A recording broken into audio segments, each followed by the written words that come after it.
Hey everybody, Mungo Darkmatter here, and welcome to Solstice Day 24. Today I thought I'd talk about the best of all possible worlds. The French philosopher Voltaire, who lived in the 18th century, wrote a novel called Candide.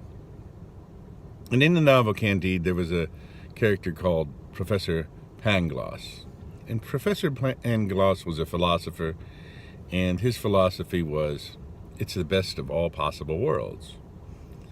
Now, of course, Voltaire spends the entire novel and the events in the novel and the characters in the novel, he takes them and proves that it's not the best of all possible worlds. In fact, in the novel, it's pretty obvious the world is not all that great of a place. Now, the characters in the beginning of it, they live in like this castle or palace or whatever, and they're nobles or royalty, and they kind of live in like a sheltered world in the beginning of the novel. But then they're actually thrown out into the real world to see what it really is like. And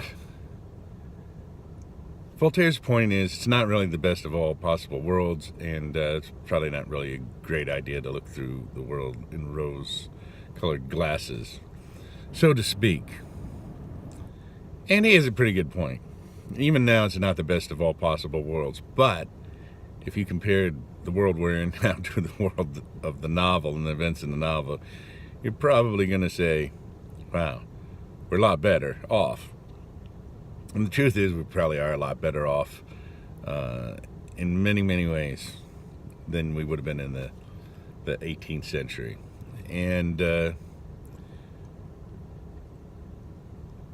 lot of times, I think we think the world is a worse place than it really is, too.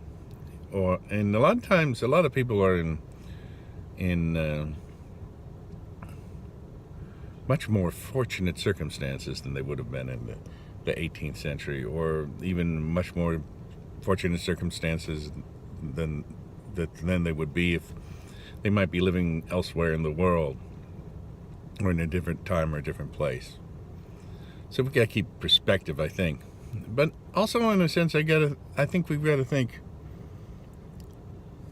maybe not that it's the best of all worlds, but that whatever situation we're in, it might be better than we think it is. And it's going to seem kind of worse when you're going through certain things.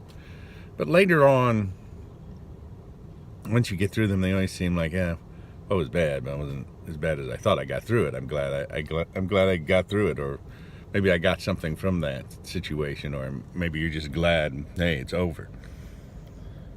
So you've got to keep perspective. You've got to think. I think you've got to think. You've got to think. You've got to be optimistic. That's all I'm saying. Don't be unrealistic at the same time, because that's just as bad as being too pessimistic. But chances are you're going to make it. You're going to make it through things that you thought you would never make it through.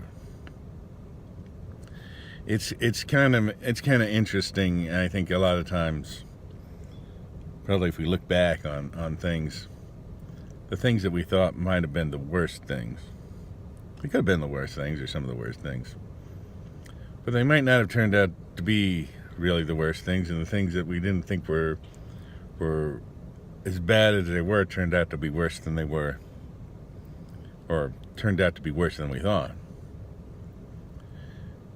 At any rate, you got to keep a positive attitude, but a realistic attitude. I think that's the key. And you might want to even read the novel Candide if you've never read it. A lot of people have read it. But it's a good novel. It's actually one of my favorite novels. But you know what? If you're not in the best of moods, I'm not recommending reading that, because boy, some bad things happen to people in that novel. I'm Mungo Darkmatter, and this has been Dark Matters. And whatever you do, enjoy the day, and I will see you next time.